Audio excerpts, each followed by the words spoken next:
Lecture are की physics की preparation के हवाले से हमने प्लेटफॉर्म स्टार्ट किया हुआ था।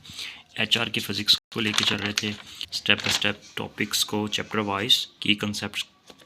तो today our chapter is 9 system of particles. Very important topic है, वेरी इंपॉर्टेंट चैप्टर है। तो इसका सेकंड नेम है सेंटर ऑफ मैथ। अब सेंटर ऑफ मैथ क्या होता है कि whole mass of the body जो होता है वो जहाँ पे कंसंट्रेटेड होता है, एक पॉइंट होता है, उसको हम नाम देते हैं। ठीक है, तो इसके की कंसेप्ट लेके चलेंगे इस चैप्टर में से, तो मेरे साथ रहेगा।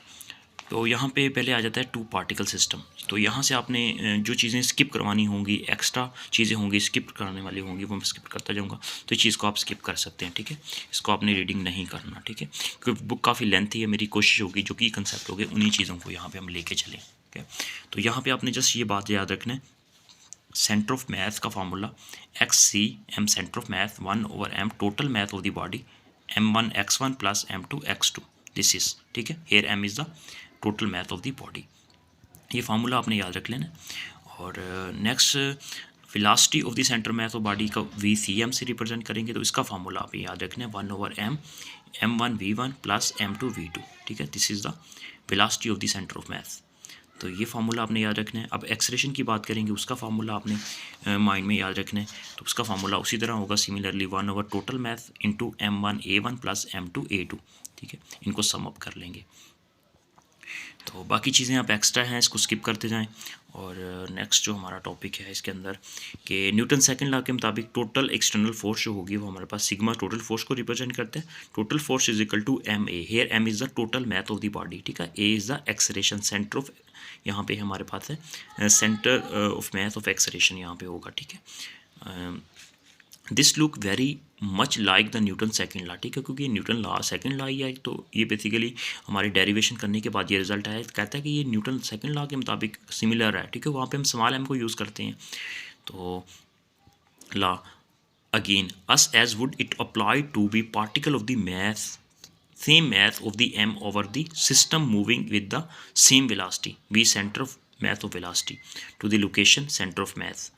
ठीक है, तो ये उसकी सेंटर ऑफ पोजीशन की बात है कि जब कोई पार्टिकल मूव करता है ना, ठीक है, बेसिकली सेंटर ऑफ मैथ का कंसेप्ट यहाँ पे बताता जाऊँ कि बॉडी फॉर एग्जांपल एक बॉडी है, ये मूव कर रही है, तो इसके अंदर हमारे पास एक ऐसा पॉइंट होता है जहाँ पे तमाम ये बॉडी छोटे छोटे पार्टिकल से मिलकर बनी है। तो तमाम पार्टिकल का जो सेंटर ऑफ मैथ होगा कोई एक पॉइंट होता है। ठीक है, बेसिकली तो हर पार्टिकल्स के लिए हम जो बात कर रहे होते हैं ना कि अगर एक छोटी पार्टिकल है फॉर एग्जांपल, वो 100 छोटे एक पार्टिकल है, फॉर एग्जांपल ये वाला एक फुटबॉल है, वो छोटे छोटे पार्टिकल से मिलकर बना है, तो उस तमाम पार्टिकल का सेंटर ऑफ मैथ एक ऐसा पॉइंट होता है जहाँ पे वो कंसंट्रेट होता है। ठीक है, तो ये बेसिकली तमाम पार्टिकल्स के ऊपर हम फार्मूलाज वगैरह को अप्लाई करते हैं, उसके बाद उनको सम अप कर लेते हैं।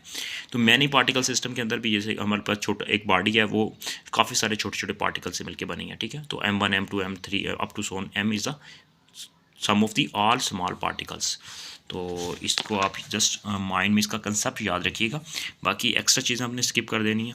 तो ये बात आप नोट कर लें, समराइज़ करते हैं हमने जो पीछे बातें पढ़ी हैं।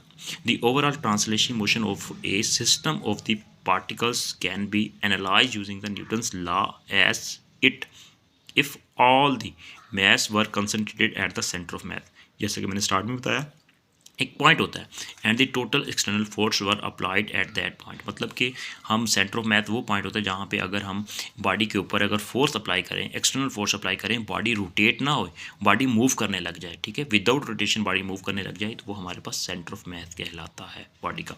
तो यहाँ पे एक्सटर्नल फोर्स 0 होगी। ठीक है, then if the net external force on the system of the particle is 0, then the centre of mass of the system move with constant velocity. Body constant velocity के साथ मूव करेगी। ठीक है, rotate नहीं करेगा।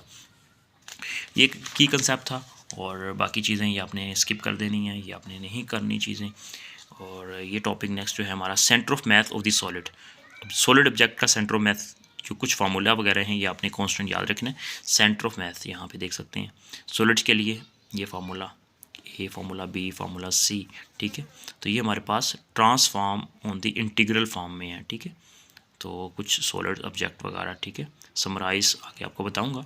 और ये आपने एक जनरल इसको याद रख लेना है यहाँ पे, centre of mass 1 over integrate R D M, ठीक है, डी एम स्मॉल पार्टिकल की बात हो रही होगी, ठीक है। तो इन सबको हम अगर यहाँ पे सिंप्लीफाई करें तो ये हमारे पास एक फार्मूला बन जाता है, ठीक है। इसको आपने नोट डाउन कर लेना है, तो नेक्स्ट आप इसको यूज़ करेंगे, ठीक है, सेंटर ऑफ मास फाइंड करने में। नेक्स्ट लेके चलते हैं, हमारी जो चीज़ें हैं ये आप स्किप करते जाएं, इनमें से आपने कुछ नहीं करना, तो जस्ट जो की कंसेप्ट है एमसीक्यूज जहाँ से पॉसिबल है वही करेंगे। और मोमेंटम का फार्मूला आप जानते हैं, P equal to M V होता है, ठीक है, लीनियर मोमेंटम कहलाता है ये, ठीक है। तो ये हमें इसकी सिग्निफिकेंस क्या है, ये बेसिकली न्यूटन ने अपनी बुक फेमस बुक प्रिंसिपिया में ये बताया था, ठीक है। The express the second law of motion term of momentum, कि मोमेंटम को सेकंड जो मोमेंटम है उसको सेकंड न्यूटन का जो सेकंड लॉ है इक्वल टू एम ए, उसको हमने किस तरह डिफाइन किया था न्यूटन ने, उसको यहाँ पे हम देख लेते हैं। Newton second law in term of force या in term of momentum, the rate of change of momentum of the body is equal to the resultant force act on the body and is in the direction of that force. तो force is equal to rate of change of momentum, very very important MCQ होता है ये, ठीक है। तो इसको हम इस तरह लिखेंगे, ठीक है। फोर्स को मोमेंटम की टर्म में भी डिफाइन करते हैं कि rate of change of momentum is equal to applied force. तो ये बात हमने याद रखनी है। तो अगर हम एनर्जी की बात करें, ठीक है, यहाँ पे अगर हम एनर्जी की बात करते हैं तो मोमेंटम, एनर्जी और मोमेंटम का आपस में रिलेशन, यहाँ पे energy is equal to P square, P है momentum, P square over 2m, ठीक है। तो this is the relation between energy and momentum. Energy होता है half mv square kinetic energy और मोमेंटम होता है mv। तो दोनों को यहाँ पे हम सिंप्लीफाई करने के बाद हमारे पास ये रिजल्ट बन जाएगा, ठीक है, वैल्यूज़ वगैरह सब्सिट्यूट करने के बाद। तो अगर हम रिलेटिविस्टिक की बात करते हैं, वहाँ पर मोमेंटम का फार्मूला हो जाएगा P equal to M V over 1 minus V square और सी स्केयर। तो ये रिलेटिविस्टिक की बात करते हैं जब बॉडी स्पीड ऑफ लाइट के अप्रोक्सीमेट मूव करती हैं। तो यहाँ पे हमारे पास काइनेटिक एनर्जी का यहाँ पे और मोमेंटम का रिलेशन कुछ इस तरह बन जाएगा, ठीक है। इसको आपने याद रख लेना, जस्ट फार्मूला वगैरह है, ये हायर लेवल की बातें हैं, एमएससी लेवल की बातें हैं। तो फर्दर हमारे पास जो की कंसेप्ट है वो हमारे पास है linear momentum of the system of particles. System of particle का लीनियर मोमेंटम की बात करते हैं तो हमारे पास टोटल मोमेंटम, क्योंकि मैंने कहा था कि बॉडी जो होती है, पूरी बड़ी बॉडी जो होती है, जहाँ एक पार्टिकल, ये एक छोटा सा सिक्का है या पार्टिकल है, ठीक है, वो छोटे छोटे पार्टिकल, स्मॉल पार्टिकल से मिलकर बनती है। तो हर पार्टिकल का मोमेंटम, हर पार्टिकल का centre of mass, centre of acceleration, centre of velocity, अब उनका मोमेंटम को डिस्कस करेंगे, ठीक है। हर पार्टिकल के मोमेंटम की बात करेंगे तो टोटल मोमेंटम निकालेंगे। तो अगर फॉर एग्जाम्पल एक छोटा पार्टिकल है, ठीक है, बड़े एक पार्टी है, ठीक है, उसका छोटा पार्टिकल की बात करें, उसका मोमेंटम P1, दूसरा मोमेंटम P2, फर्दर पार्टिकल का मोमेंटम P3 होगा। तो उनको हम सम अप कर लेंगे इस तरह। तो हमारे पास टोटल मोमेंटम जो होगा वो centre of mass of the velocity, ठीक है। तो हमारे पास आ जाएगा P equal to M V, M हमारे पास total mass of the body and V the centre of mass velocity का, ठीक है। तो इसको डिफाइन किस तरह करेंगे, the total linear momentum of the system of the particle is equal to the product of the total mass of the systems and the velocity of its centre of मास। ये वाला फार्मूला, ठीक है, इसको note down कर ले आप, this is formula important. तो यहाँ पे हमारे पास उसी तरह न्यूटन सेकंड लॉ को यहाँ पे कंपेयर करके लिखा हुआ है यहाँ पे। तो नेक्स्ट देख लेते हैं हमारे पास conservation of the linear momentum. Linear momentum जो होता है ना, अगर एक्सटर्नल फोर्स एक्ट ना हो तो टोटल जो हमारे पास लीनियर मोमेंटम जो होता है ना वो कांस्टेंट रहता है, ठीक है। तो यहाँ पे देखिए external force, sum of the external force act on the system is 0, तो देन हमारे पास जो होगा मोमेंटम जो होगा वो कांस्टेंट होगा।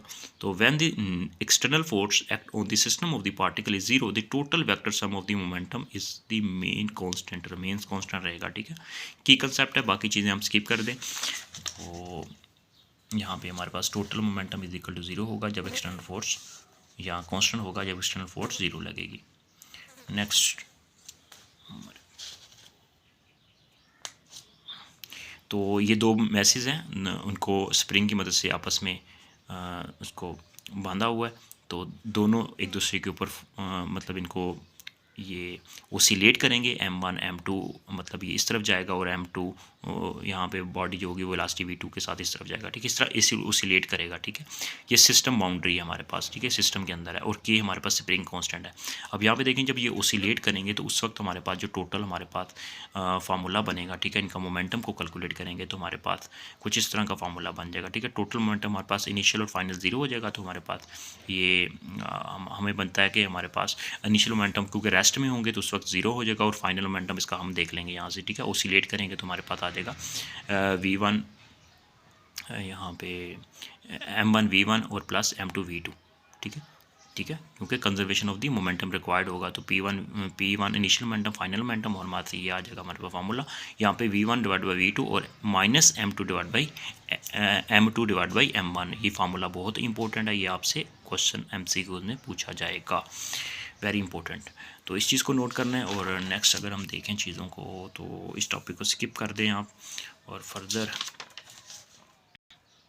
ये छोटा सा न्यूमेरिकल है 9, इसको आप देख लीजिएगा। सिंपल वैल्यूज़ को पुट किया हुआ है, 0.70 मीटर पर second is the centre of mass of the velocity आ जाएगी। और बाकी यहाँ से इन चीज़ों को यहाँ पे वेरी इंपॉर्टेंट है हमारे पास रॉकेट इक्वेशन से रिलेटेड MCQs आपने कौन से करने हैं। लास्ट टाइम PPSC के एग्जाम में क्वेश्चन आया हुआ था, यह आपने फार्मूला याद रखना है रॉकेट इक्वेशन का, MF divide by M0 is equal to E की पावर माइनस यहाँ पे हमारे पास VT terminal velocity divided by, और V यहाँ पे हमारे पास आ जाएगा, ठीक है, V वेलोसिटी है बेसिकली, ठीक है। तो इसको आप रीड कीजिएगा फर्स्ट 2 लाइंस। ये फार्मूला आपने MCQ याद रखना है, और उसके बाद यहाँ पे एक वैल्यूज़ है, इसको आपने याद रख लेना है, और उसके बाद ये वाली वैल्यू याद रखनी है, ठीक है। तो और उसके बाद आपने फर्दर इस पैराग्राफ को यहाँ से पढ़ना है। दिस रिजल्ट, ये वाला जो रिजल्ट है, tell that the external power required to keep the belt moving is twice the rate at which the kinetic energy of the system is increasing. Note that we not consider the kinetic energy of the belt itself because the speed is constant, so kinetic energy does not change, ठीक है। तो इस belt की बात हो रही है, ठीक है, इसको आपने याद रखना। एग्जांपल की मदद से यहाँ पे इस चीज़ को क्लियर किया हुआ है। तो फर्दर इस चीज़ को आपने रीडिंग करना, ये सैम्पल प्रॉब्लम से रिलेटेड है, ये बात आपने नोट कर लेनी है, ठीक है। तो बेसिकली यहाँ पे हमारे पास रॉकेट इक्वेशन का फार्मूला आपने याद रखना है, और इसकी सिग्निफिकेंस क्या है इसको आपने रीड किया। जब तक आप चीज़ों को खुद नहीं पढ़ेंगे ना, चीज़ों का आपका कंसेप्ट नहीं बनने वाला, ठीक है। मेरी कोशिश है चीज़ों को जस्ट एक रिकॉल करूँ, चीज़ों को मेन चीज़ें बताऊँ, क्योंकि बुक काफ़ी लेंथी है, ठीक है। मेरी कोशिश है चीज़ों को हाईलाइट करूँ, मेन पॉइंट बताऊँ, बाकी डेप्थ में आप खुद जाएँ और चीज़ों को खुद से रीड करें।